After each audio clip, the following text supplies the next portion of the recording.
organizer for Plant Powered Metro New York. Plant Powered Metro New York empowers people to find better health and overcome chronic diseases through whole food plant-based nutrition. We offer evidence-based education, resources, and support to create community and inspire change throughout the New York metropolitan area. We are so glad that you came out to learn and connect with us today and to find community. Feel free to introduce yourself in the chat box.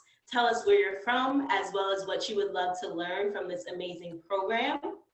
And just another reminder, again, for you to mute your line. Today's program is going to be absolutely amazing. We have LoriKim here with us, and we also have Omowale. So I'm just gonna go ahead and start by introducing them. All right, LoriKim. LoriKim is originally from Kingston, Jamaica. If anybody's from Jamaica, just give a little pump in the air. All right. Excellent. And LoriKim Alexander has dedicated her life to working for social and environmental justice, specifically organizing around justice for LGBTQIA, Black and Brown Indigenous communities. LoriKim's work in anthropology and as a trained biologist has facilitated her in centering initiatives against environmental racism and for the implementation of environmental education for people of color around Indigenous ecological knowledge and decolonialism. Through veganism for the past 25 plus years, having lived in different parts of the United States for 3 decades, LoriKim now resides in NYC, where she continues her work as a facilitator and organizer in an effort to ensure the creation of spaces that center the most marginalized. So welcome, LoriKim. Thank you so much for being here. We really appreciate you. All right, we also have Omowale, Adewale. He is the father of 2 daughters, Rayanne, Aziza, and a son named Chizor. At the age of 15, he went vegetarian for 20 years and has since been vegan for 7 years.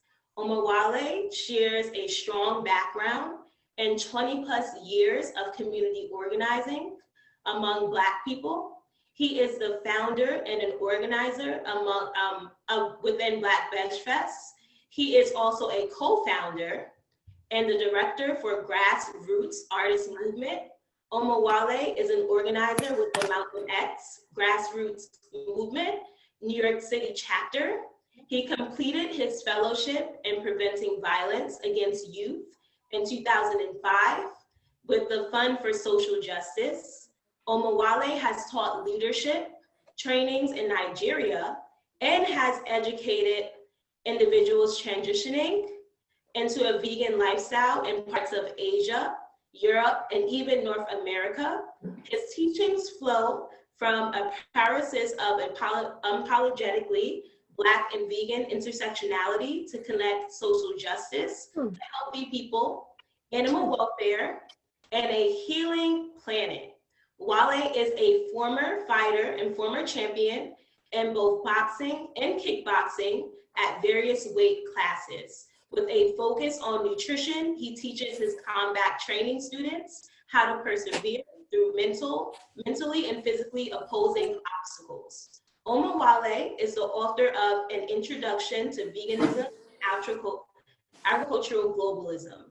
He debuts Brother Vegan on Lantern Books in early 2021 as an editor of an incredible roster of Black vegan men discussing life, family, and politics.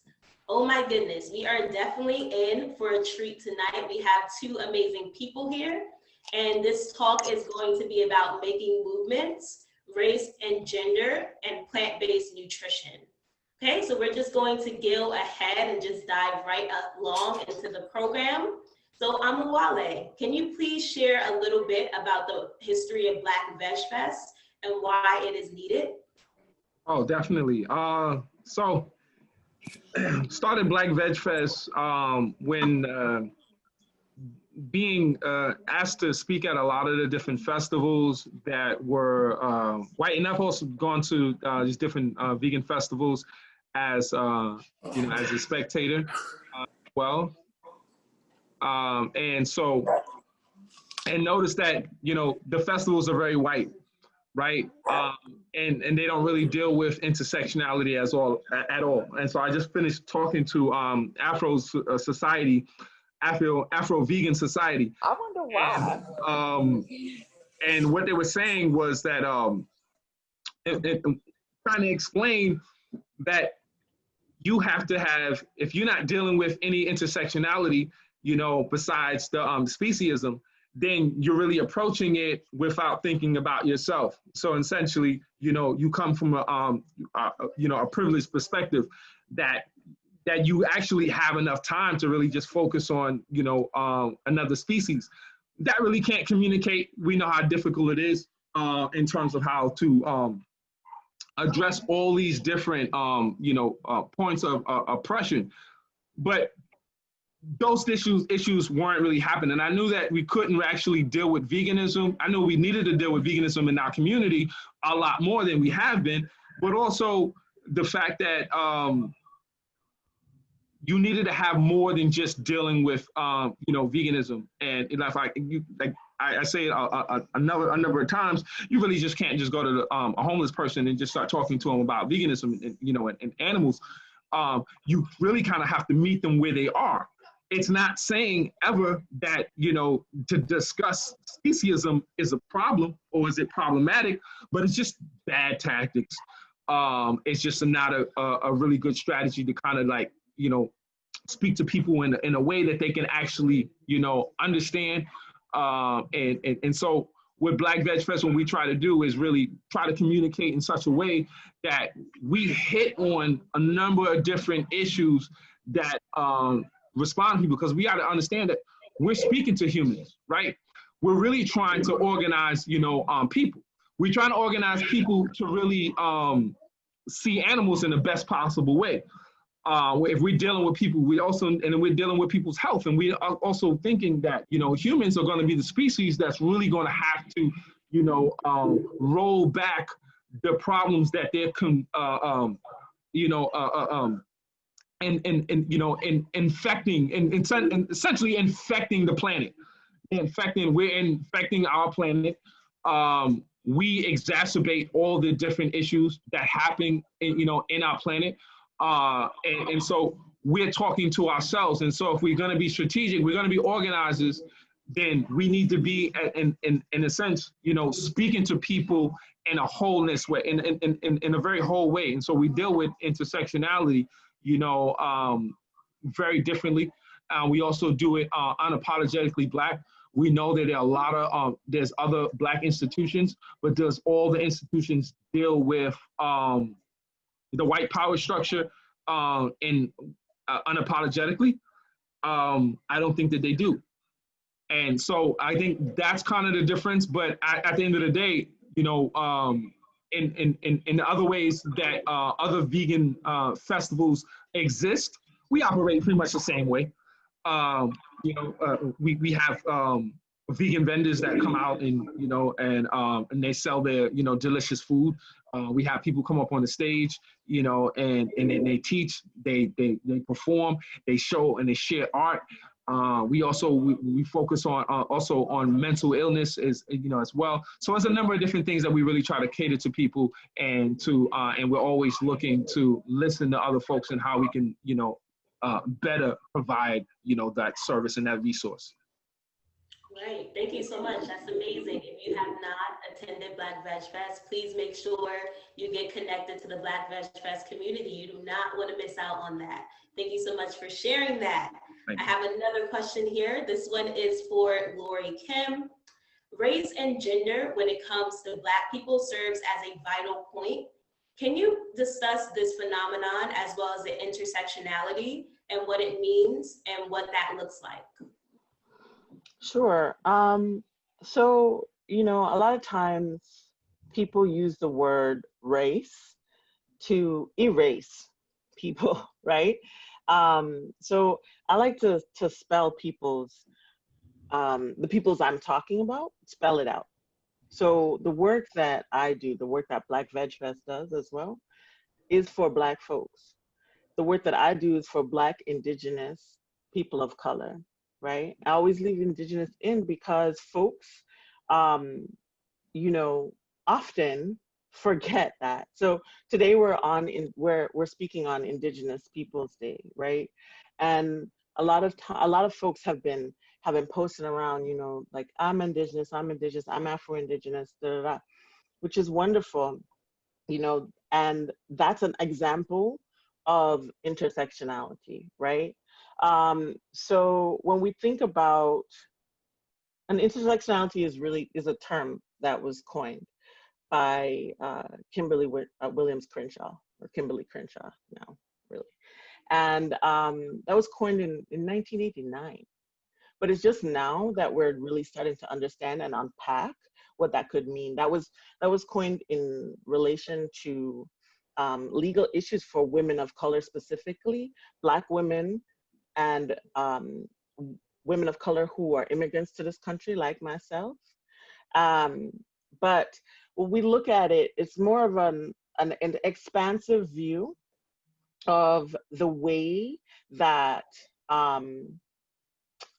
we look at where we sit in the world as people of color. But this is specifically talking about women of color initially, right?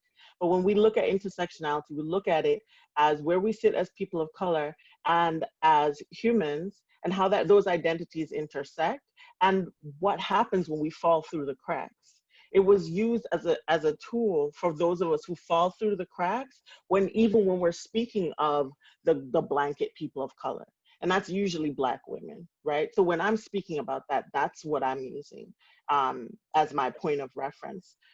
And then also, when we think about gender, most people use a binary when they think about gender. When I say binary, we're thinking about, you know, folks think about men and women. Just in our traditions, as Black people, gender is an expansive concept, and it always has been. This is not news. It's not new. For centuries, we have been that magical, transcendent reality past this binary that some people may see, right? So, you know, I'm hoping that answers your question. But when you say, what does intersectionality look like? Do you need like specific examples? Because that's another thing when we look at folks, we can't really always determine gender, right? So, right. So that it's hard to say what it looks like. I can tell you what it acts like. I can tell you what intersectionality is not, right?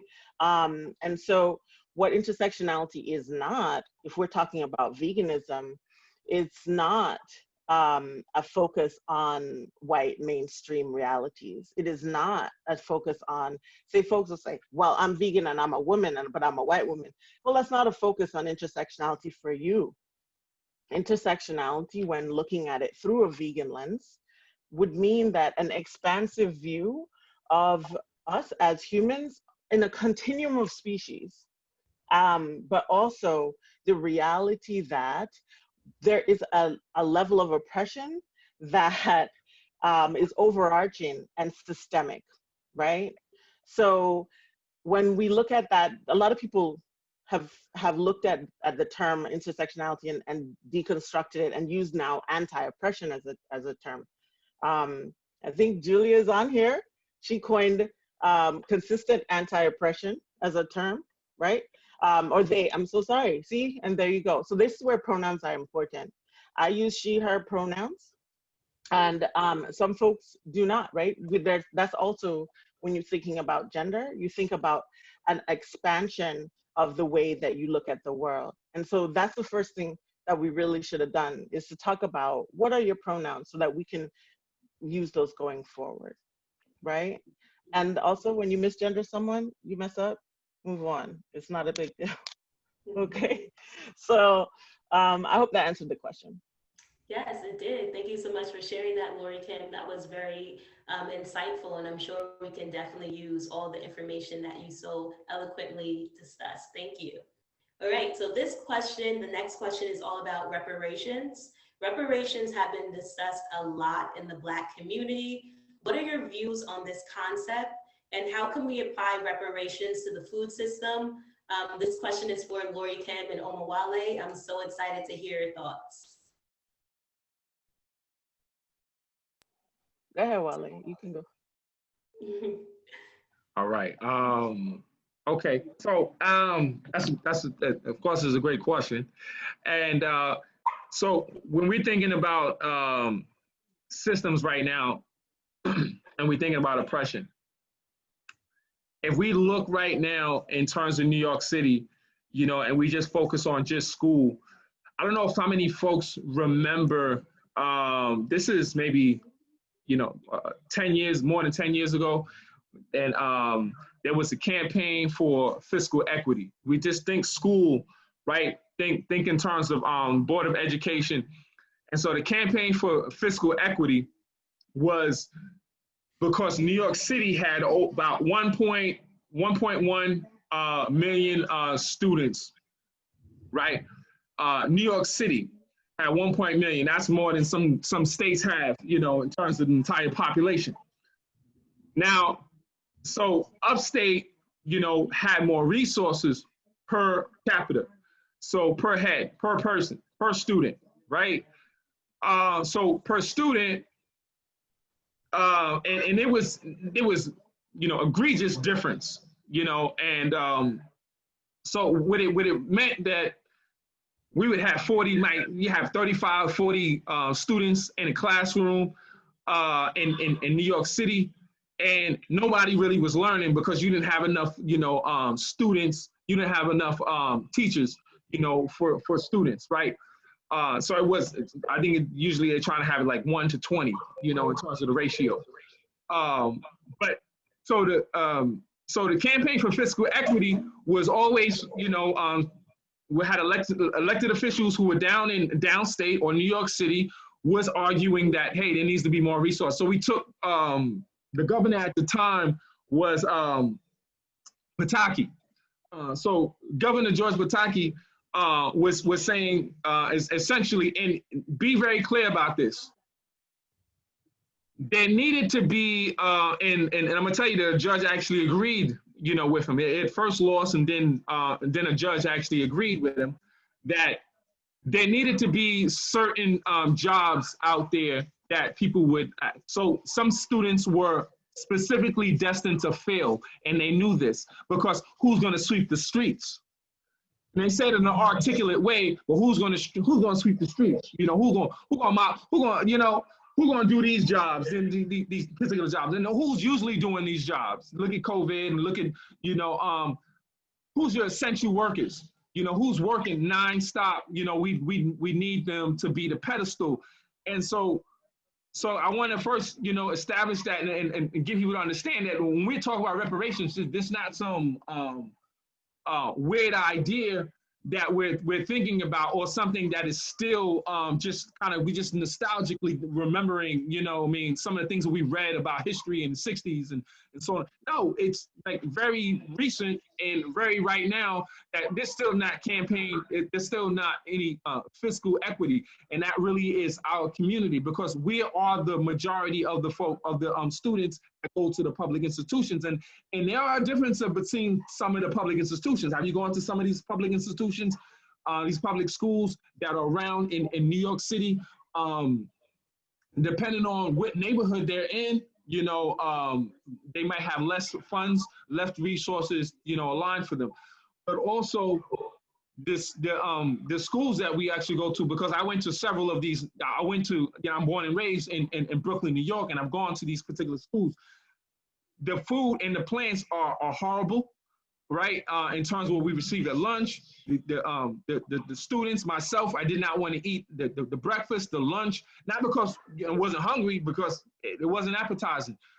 It also, and we've been arguing now that it's unhealthy. It's unhealthy, right? It's just some stuff that they just had and they put in a microwave. So if we're going to talk about reparations, we have to talk about a number of things that are specific to the Black community. We would have to talk about how to make this equitable when we are just going to school and doing everyday things.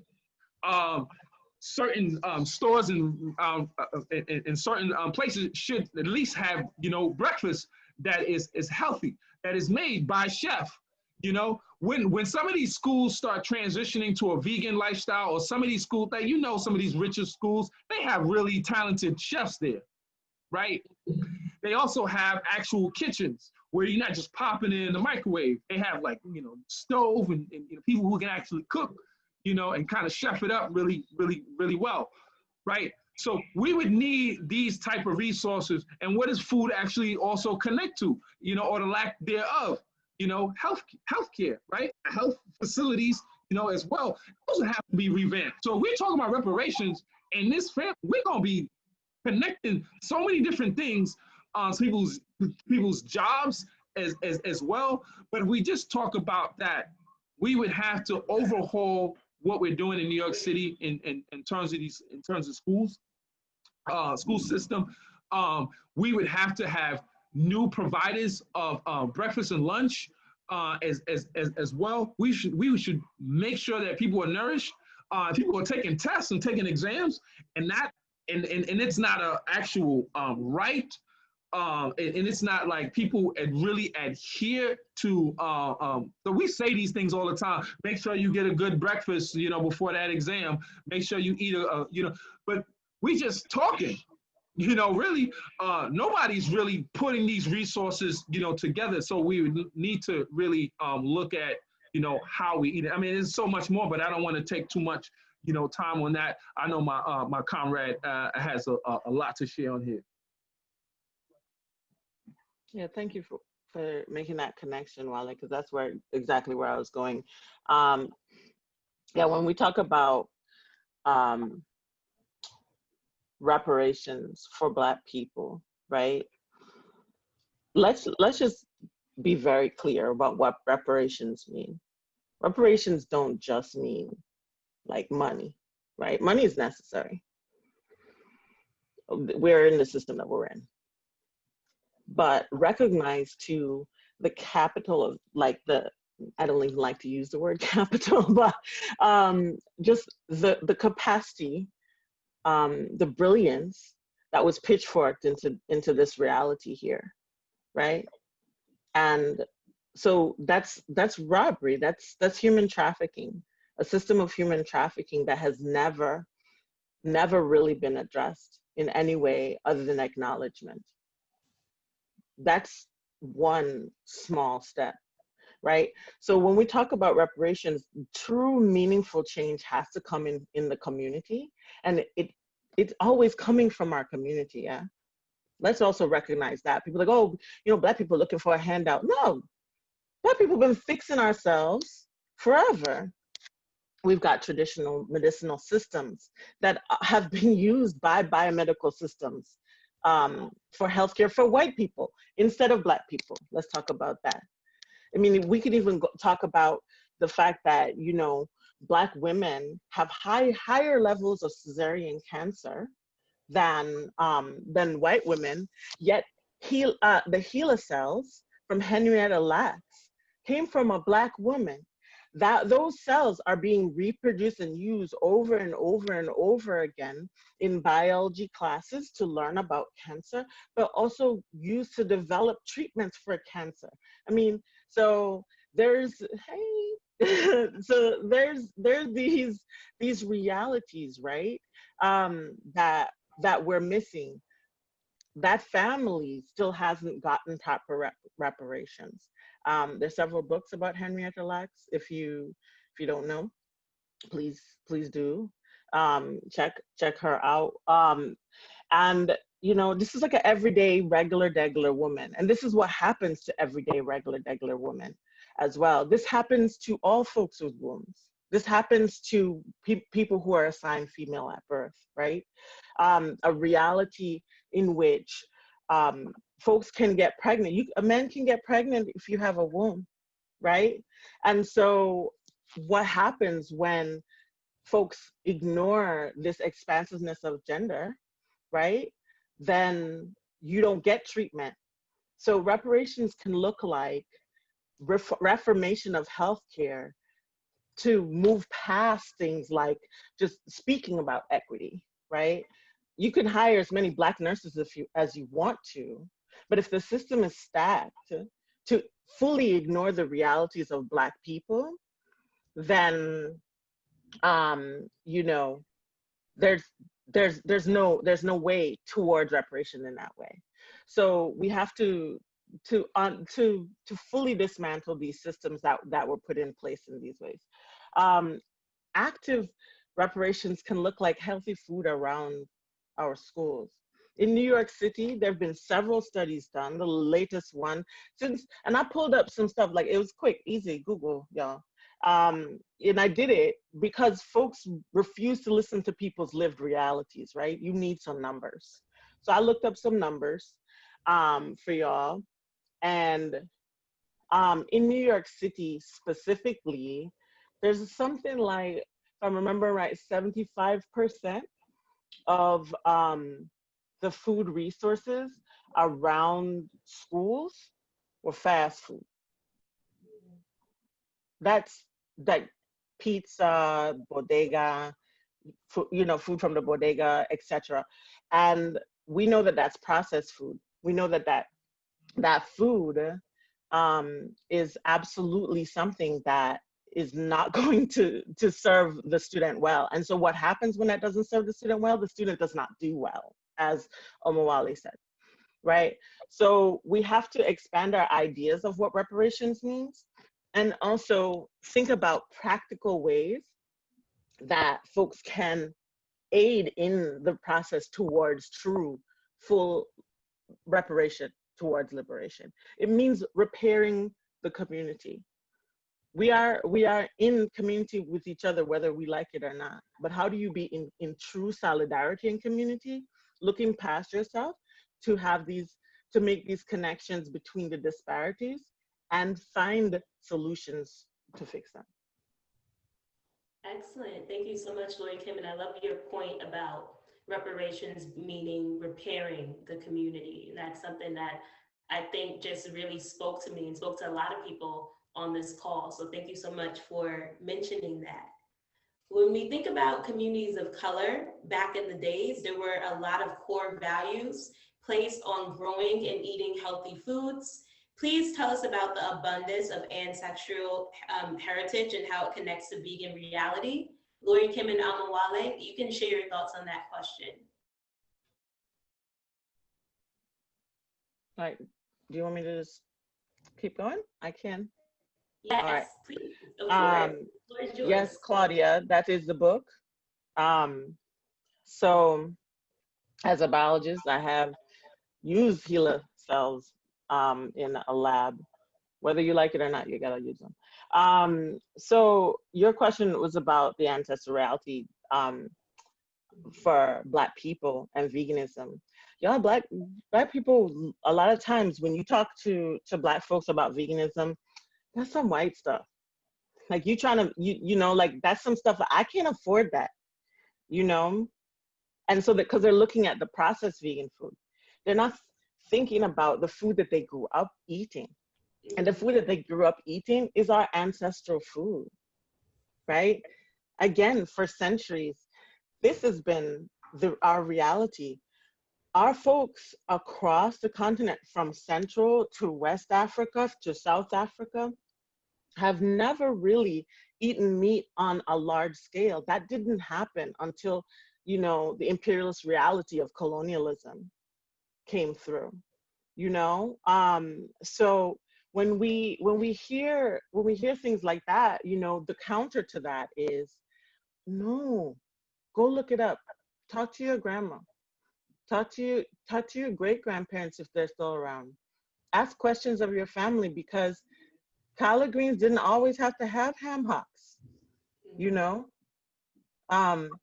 When we think about that, think about all the lentil dishes that come. Think about Ethiopian food. When you go to Ethiopian food, most of that is vegan. The bread is vegan. I you love know? Ethiopian food. You're making me hungry. Me too. So I'm making myself hungry. But you know, so this is the truth of our existence. We have always existed in this, you know, kind of expansive view of the world, and it's kind of inherently not speciesist, right? Because we're not looking at necessarily this utilitarian idea of our connection with animals, and we did not kind of go into this hyper breeding, you know, of animals, for, or non-humans, I should say, for our consumption. So it just wasn't feasible, actually. It really wasn't feasible. So when we think about it now, it's still not feasible. So I'll stop there. Thank you so much for sharing that. That was awesome. Omowale, do you have anything to add? I would say that she answered that perfectly. I would only say that there's definitely there's some vegan spaces. Like when I was in Sweden, I think this was last year, and doing a presentation, and I had to let them know that because they were kind of starting on doing a vegan thing just on every Sunday. In at their particular hotel, that there are vegan hotels that are out there in Southeast Asia, right? And a host of them, and they begun to think, you know, to maybe veganize that. But there's also, just let folks know that, you know, Lagos, Nigeria has a vegan festival. You know, Puerto Rico has a vegan festival. Do other folks know of other vegan festivals that are out here, you know, in the world? Like, there are vegan festivals, and it's not just because people, you know, find that they're kind of learning about this from like UK, you know, or you know, they've always ate a particular way, you know. And you look at cassava leaf, like cassava leaf, if folks are familiar with like cassava leaf, there's so many things you can do with cassava, right? And understand that you're doing this with the leaves, you know. And so the cassava leaf, you can mix that in. They would, you know, often it could be by itself. And so if you're using cassava leaf, it essentially, look at the kind of foods that we're eating. If you consume a cassava leaf, you can make that by yourself, right? Because if you're low income, you kind of have to find out, you know, like whatever is the least difficult, that's the cheapest particular meal, something that's in abundance. And so, you know, you would basically have, cassava, jumps out in terms of, if we're talking about, you know, Sierra Leone, or you're talking about parts of or Nigeria, you know, Benin, then we'd be talking about, you know, how the, how colonialism works, you know, how, you know, it splits and it creates these boundaries, you know, that don't exist. And it's kind of just right in the middle of, of people, you know, and that kind of just, that also, it really breaks up our, our culture, our food systems. So now we come and we're like, well, what is this? You know, we got the dark continent. It's a dark continent,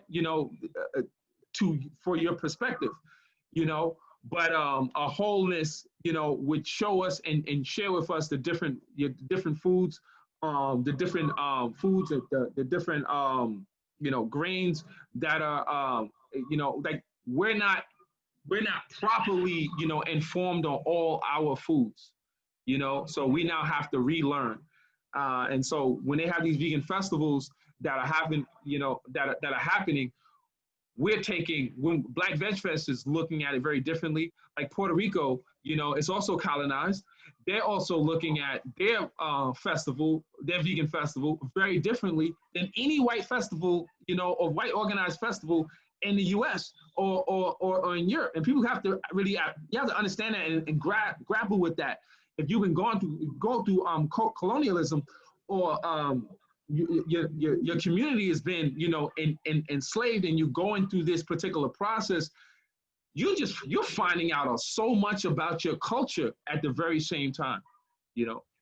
But I implore people to really, find out more about these other festivals, and particularly in places of, Latin America, Africa, and the Caribbean. Awesome. Thank you so much for sharing that. I know after you mentioned that, I'm anxious to definitely look into those other festivals. And yeah, we definitely have to get back to eating how our ancestors ate, because they have always had healthy, nutritious, delicious food. So thank you so much for sharing that. We're living in the times of coronavirus, and this question is just really focusing on that.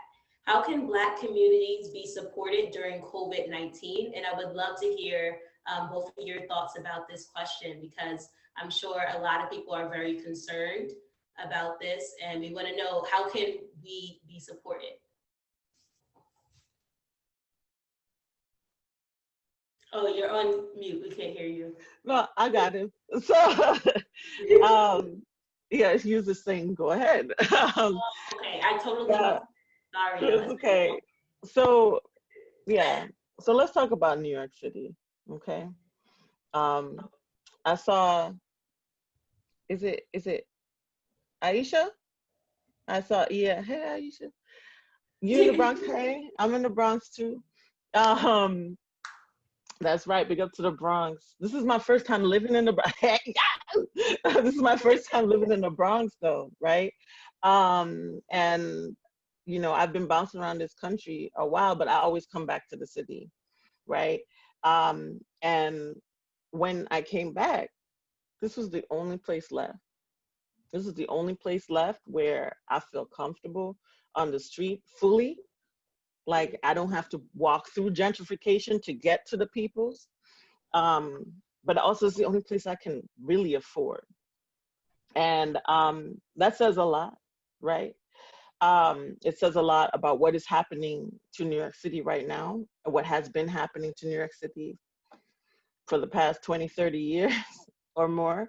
But what is like, is really ramped up. And it's warfare, actually. And COVID is no exception. The Bronx, my zip code, 65% positive rate for people who have been tested with COVID. 65%. So that means somebody's in my building have COVID right now. Okay. And this zip code is not that big.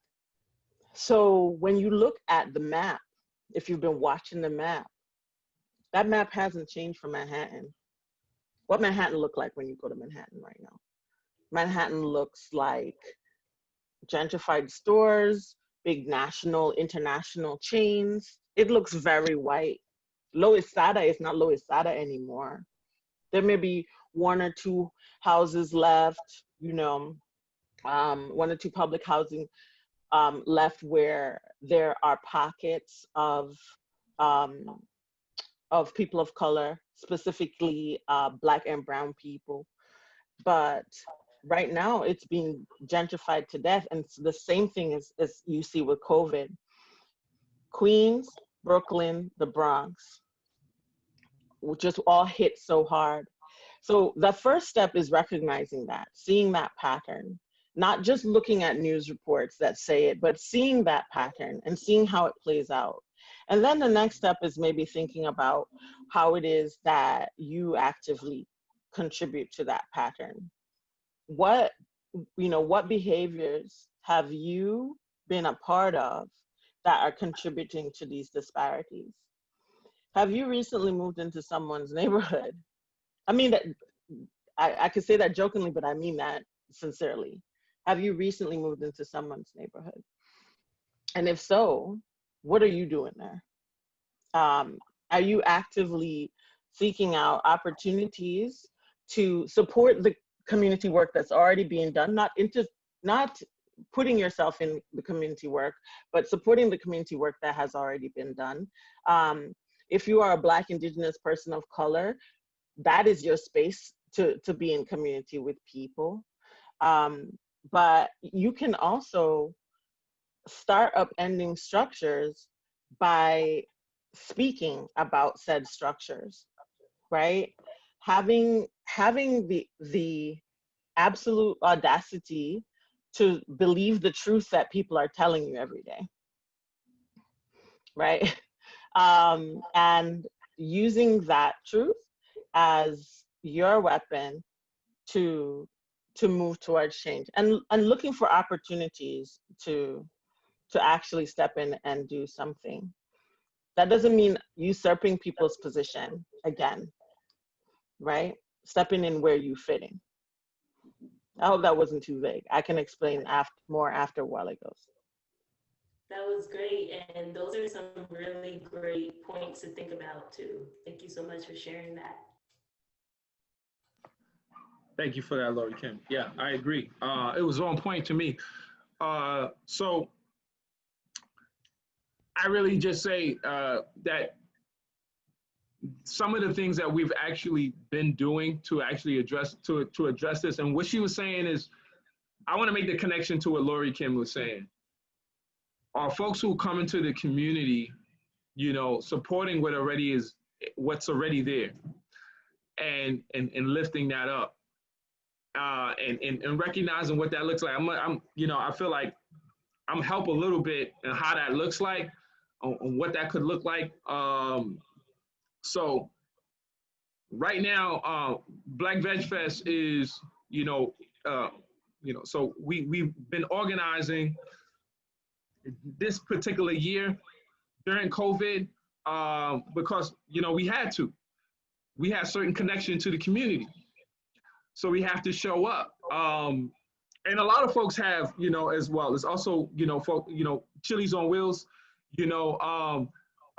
Black, Indigenous, POC, tend to, have to show up, because we show up, we got to show up. We are those people, we're not just those people. We also in that particular struggle, I'm working class, I'm working class. So when I'm addressing these different, these issues, I also do it for me and my kids, me and the people who are around me as well. I connect, with these folks. And so people might want to have more of this idea of community equity, where we put in what we put in, more than what we're receiving. Are you in a particular community getting certain amenities, crafted and built? Are you recognizing that community is getting better because you've actually entered in community? Are you recognizing, or are you thinking that you are magical and you are actually creating these things, or you feel like it's owed to you, that these communities get better? I know people hear this. You have to heard this if you've gentrified a particular area, because when you're in that particular, you got to understand. When I was looking for, I lived in the Bronx for about 10 years. When I was trying to find soy milk, I couldn't find it. Almond milk, I couldn't even find it. Occasionally I could find rice milk. Remember rice milk? It's kind of the watery stuff, and you will be trying to find it. You could find that. It'll be like on the bottom shelf, and you really have to find it by happenstance, right? You really didn't have, there was really nothing like that. And so you might say, I heard people say this all the time, and they would patronize me. Well, you got to ask. Well, you got to ask them, and you got to talk. I'm an organizer. So, I already spoke to the manager. I've asked, and I said, they did not do it. Only until white folks come into the community do they make these changes. I kid you not. Everybody knows this. This is not, I won't even accept people to tell me that they didn't even know this. I don't believe it. They just would not do it. They'd only do it when you are coming. So whether it's Bronx, Harlem, Brooklyn, it doesn't matter. They do not fix up the community. They do not listen, only until, white folks come into the community. And this is this idea of gentrification. You understand? Like this, the washing, the cleaning, like they're cleaning the community. They arrived. So therefore, like, let me go clean up the front of this shop. Then people would change the whole shop, renovate, change the entire shop, not even change management. And so you would have this struggle. So, but in any case, Black Veg Fest would do this work. We're doing this work, you know, because it needs to happen. You know, we do it safely and responsibly. You know, we did Black Veg Fest in August 8th. On August 8th, we had to do it. You know, we had to do that work. What was happening? We were being killed out in the streets. You know, Breonna Taylor was not being heard. First off, we were not hearing her name. George Floyd, you know, so we had that on top of COVID. So we had to show up in such a way that we provided food to people. So we had to provide the food. And so this was a way for we can teach people that what was healthier or what we had to make it accessible. So essentially we're making it accessible. Saying when we went over to on June 19th, when we went to Tulsa, Oklahoma, we took it upon ourselves that maybe we go to Tulsa, Oklahoma to make this happen with our masks, with gloves on our hands in a responsible way, but this work had to be done. But when we went into that community, understand, because, you know, this is our people, but it is also not the neighborhood that we're in. So when we went there, we didn't create anything. We called up the organizers. Understand this.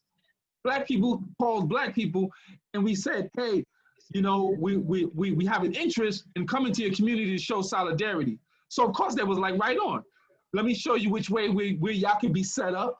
Let me show you where y'all can go and what you can do and so on and so forth. And so we shut that up in such a way. And so that could be done with, so when people wanted, when white folks want to be allies, right? And definitely check out our 7 points of allyship. When white folks want to be allies, this is what they can do. You can reach out to organizers. And this is what we have written expressions. This is not something that we're totally different.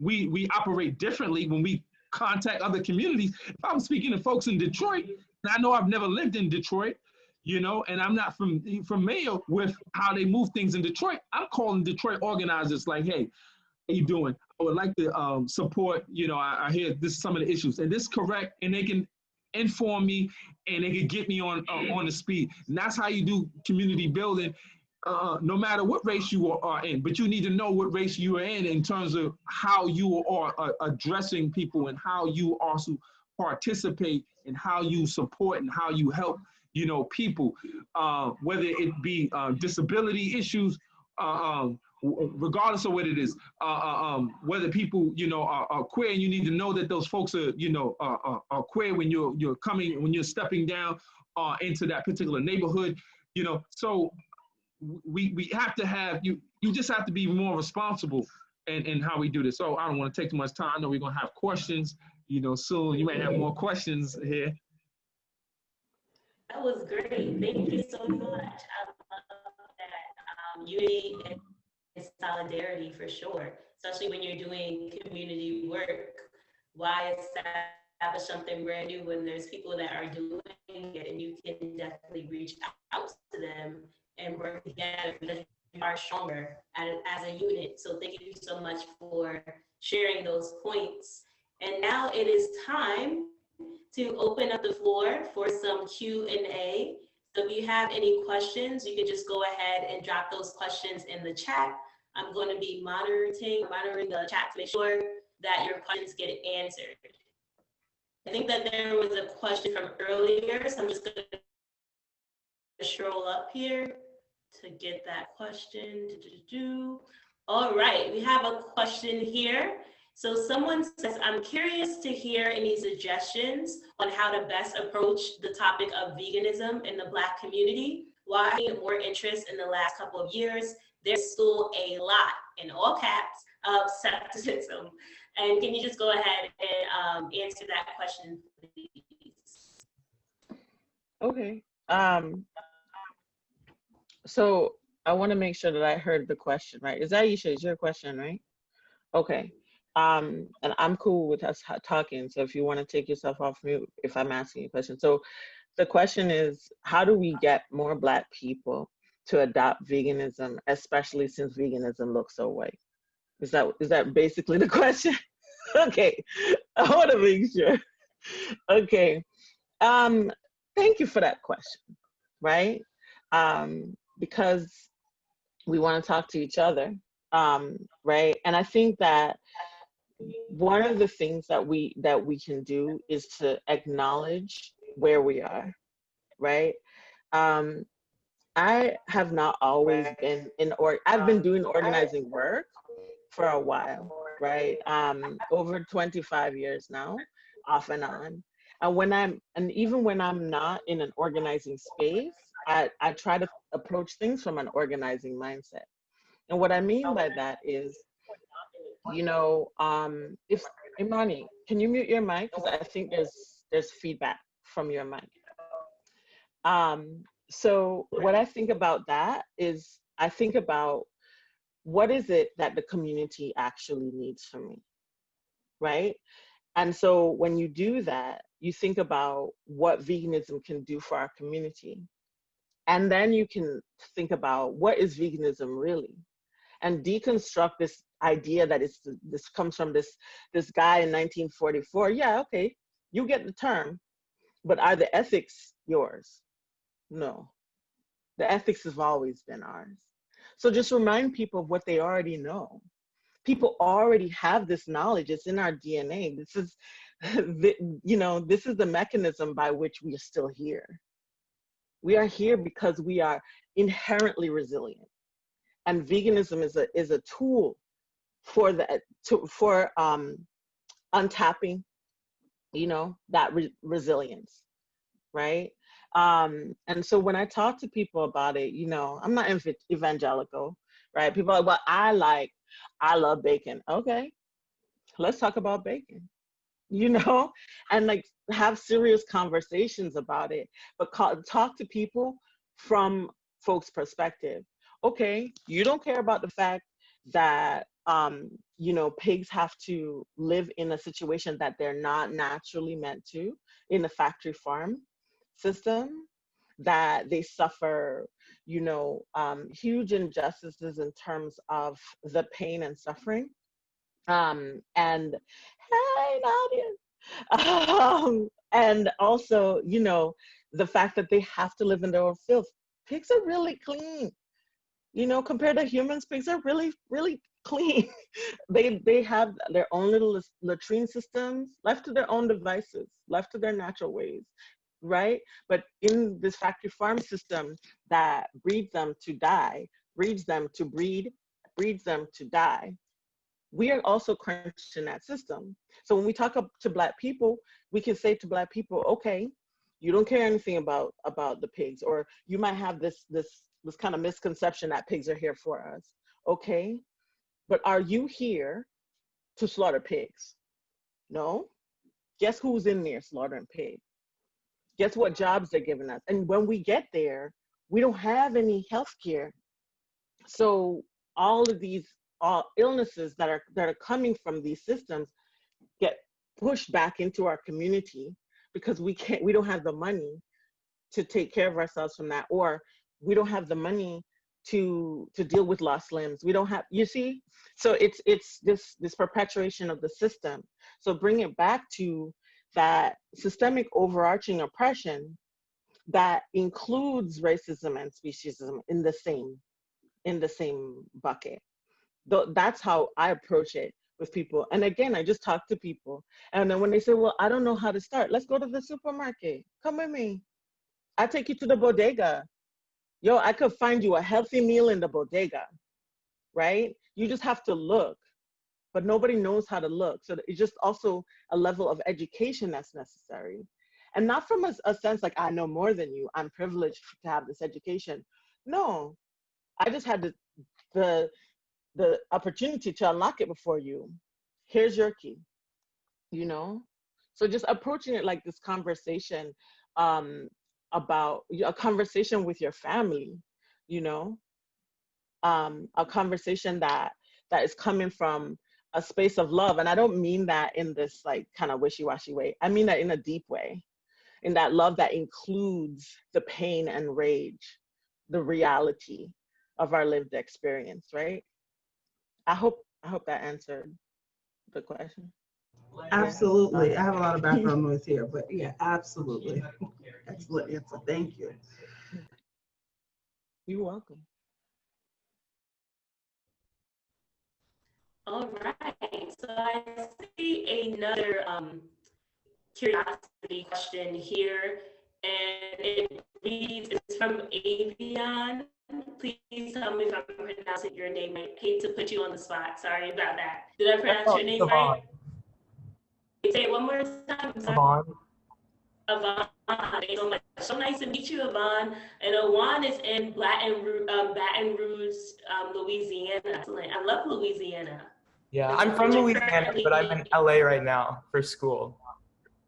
Oh, nice. Excellent. That's awesome. And you're also studying health promotion and disease prevention. Even more awesome. So salute to you. That's awesome. And you've been vegan for 5 years. Congratulations. And you're curious about how to get started on planning for a career in social justice. And you want to be able to give back to your community and fight food deserts and food insecurity. And Omowale and LoriKim are amazing at this. So I'm pretty sure that they can give you some really good suggestions. So take it away. Oh, awesome. That's beautiful. I feel like one of the first things you can do is definitely, put yourself out there as a resource. I think that social media has been very helpful in doing at least that, letting people know that they're available. I think when I first I was letting people know, I was vegan, and maybe because I might have been,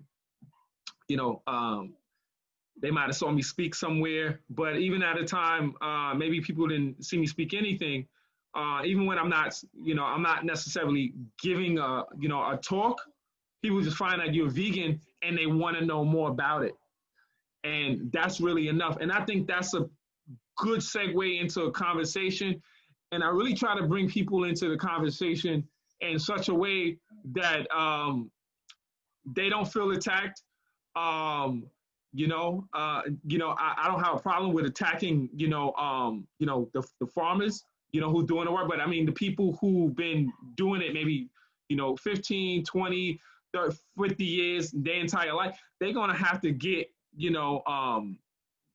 this is a new culture for them. It's really, it's a change within their culture as well. But I think you can start yourself, but you can also, be an organizer or reach out to us. You're working on health promotion and disease prevention. We need people like you. You know what I mean? But we organize. We doing that work. And we looking to always build with a lot of folks, and especially Black folks. Our community.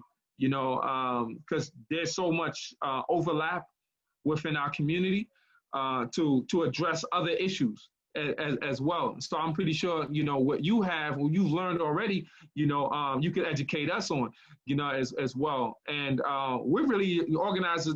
I'm a connector. Really what I do is I connect other folks, as well and build within, a greater system.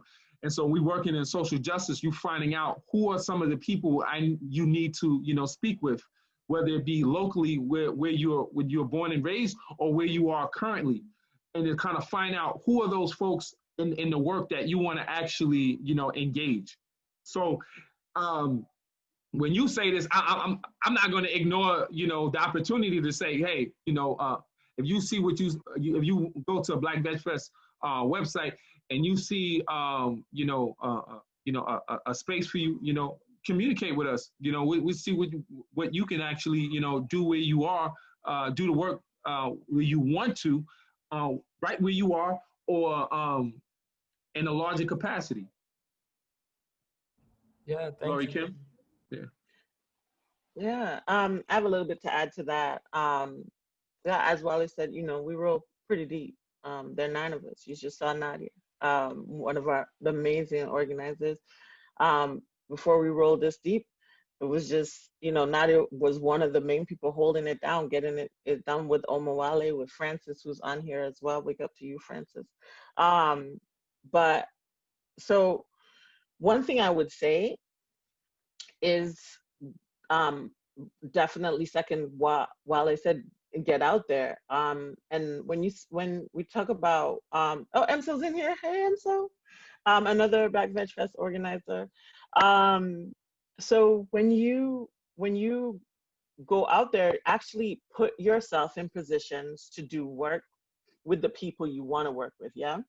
So hold on, I'm on my phone, y'all, because surprisingly this is a better camera. Here you are. Hello. So yeah, you know, for us folks as Black folks, we have to really find ways to be in community with each other. And when we find other Black vegans, you're in LA. LA has some really dope vegan movement going on for Black people specifically. You have an opportunity there. Your other opportunity is to do the work you want, right? Right? So like really look at the landscape and say, do I fit here? Is this what I want? Or is there something more that I know that I can offer? And if that's what you want, make it happen. And it sounds really huge, but it's really not, because once you connect with those other people and see how they do things and see where you can actually use the agency you already have to help those movements, they will help you back, right? And so I bet that you have had all these ideas yourself too. You know, I bet that you have been in space where you've been kind of like, I could have done this, you know, or, right? Or I see myself here, you know? So I think that's your opportunity. If you're talking about paid gigs though, did you just drop or did I lose you? Here you are. If you're talking about paid gigs though, then start to look at maybe honing in on the skill that you really know that you can develop most and quickly, right? So because a lot of us too, we have multiple layers of skills, but a lot of us don't have training on how to kind of compact them into one position, right? Right, like, so think about that one skill that you really want to hone for now. That don't have to be the rest of your life though, right? That really doesn't. But what is it that you want to work on right now? And then find organizations that are doing that work. They may be white.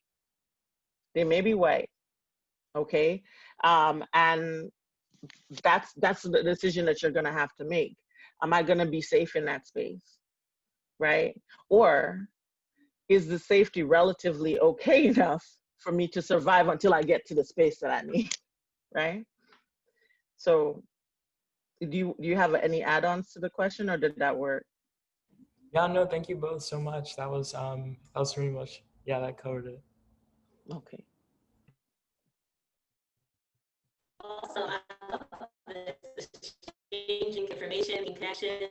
This is what this is all about. And just as a reminder, we are past time. It's currently 8:07. If you just want to stay here or leave, feel free to do either one. But we do have one final question for the night.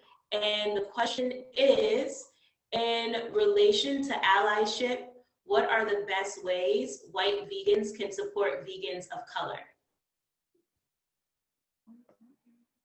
No. So we have 7 points of allyship, the Black Veg Fest, and there are numerous ways where you can actually support. You know, one of the obvious ways is is resources, funds, but also certain items that we may need as well. Understand that we organize throughout the year. We also plan for Black Veg Fest. At the festival. The festival is just but the festival is the space where we have the large amount of people coming, right? So, but regularly, we're organizing on educating, our people as well. And, we have our podcast with one of our comrades, Jillian, who does Sabrosa Vegana. She's going to be hosting, cooking What's she doing? What's she doing again, LoriKim? She's doing banana bread, right? Banana bread tomorrow. On Wednesday. Wednesday. Is that okay? That would be wait, that's Wednesday, right? So she's doing that, and so we're just trying to educate, nurse the community, best way we can. Whether we're doing that, or we just happen to be just educating the community on where they can find resources, but also how to actually engage folks and real struggle. And sometimes we got to actually be out on the street as protesters. It's very significant to our work is to actually be seen and heard.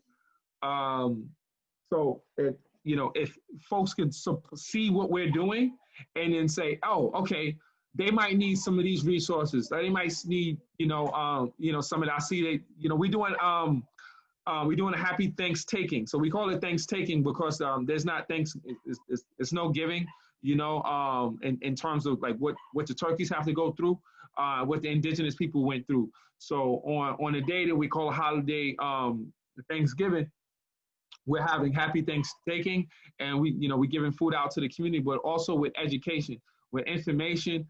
And so that's one of the ways we want to nourish the community, but it is also, strategy to get the community to do more than just, accept and take food. We want to educate them on the particular food that they're actually receiving. In addition to that, there's a number of issues that's happening within their community. People we have to teach our community that it's not okay for folks to come into our community and violate our rights. We have to be taught that. There's sometimes, how many times you get pushed around in different at your job, you get pushed around at your job, right? That's why they have labor unions there. Well, this is why people organize on street corners, on the blocks, in different spaces. You have to be taught and you have to be empowered. So when people come to you and want to take your rights away, you have to first know your rights. Then you actually have to be ennumbered with other people, so you feel more empowered and educated about these particular issues and bring up those.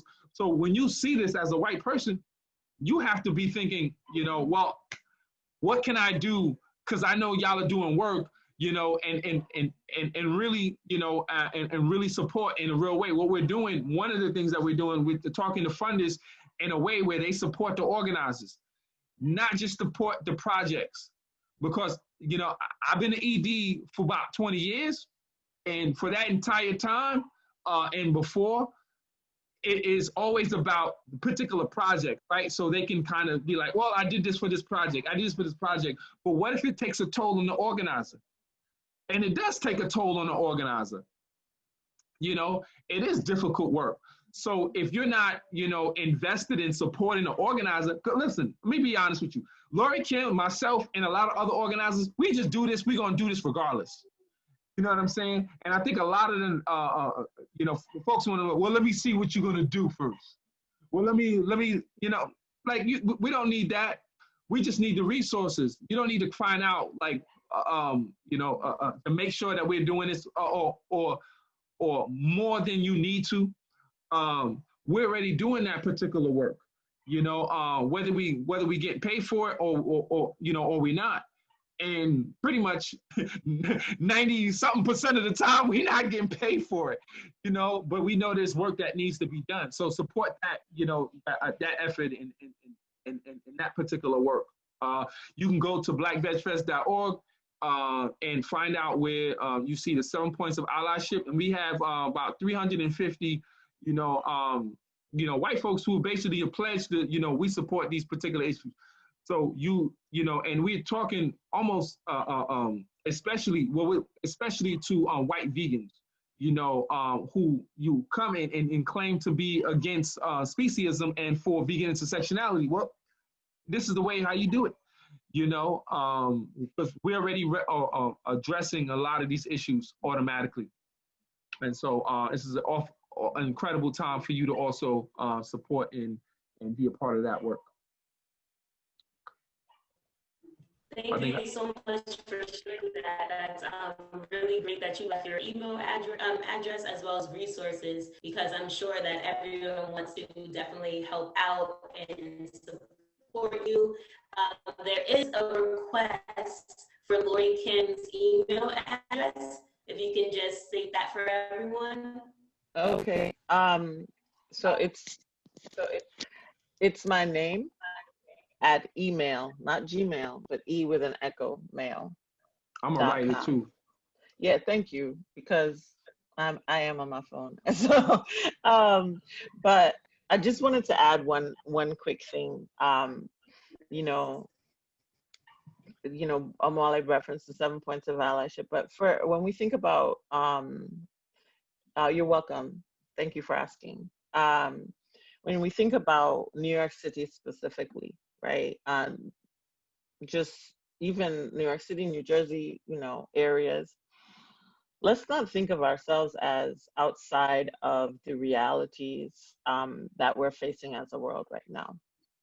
I talked about the resilience of Black folks, and the abundance of our adaptability to oppression and oppressive realities. But the truth is, systematically, concretely, right now in cities, we do not have resilience. COVID has proven that. That's what the point I was trying to make about COVID. So when we think about climate justice, think about folks in city centers, in a city like New York City. When climate issues hit, we're gonna get it most, right? For Aisha, you know what the saying is, like if the city gets a cold, the Bronx gets a flu, right? And this is the reality for us here as well. So when you talk about how can white folks support Black vegans, educate yourself about the situations that affect us,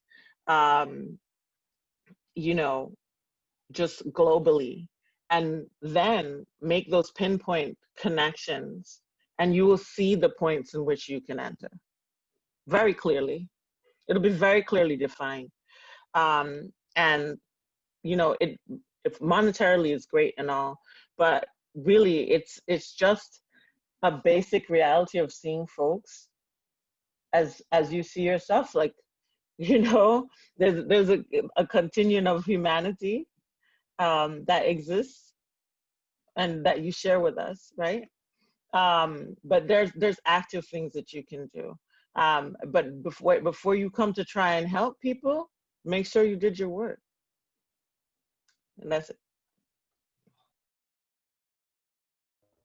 Thank you so much for that, LoriKim. It has been so amazing. Thank you so much, LoriKim, and thank you so much, Omowale. I'm just going to conclude with some closing announcements for PPMNY.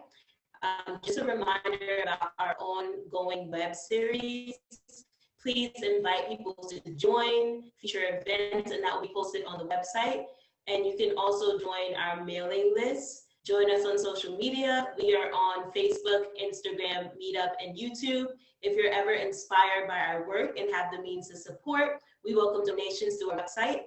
And recognition that we have a vast of programming that is offered to the community free of charge. Just visit our website and click on donate. Finally, please reach out to me or our team with ideas to take this information into your communities or around the metro area. I hope that everyone has a wonderful and amazing evening. And again, thank you so much, LoriKim and Omowale, for this phenomenal conversation. We are so thrilled that we had you here to discuss so many important things. So bye, everyone. Hope you have an amazing night.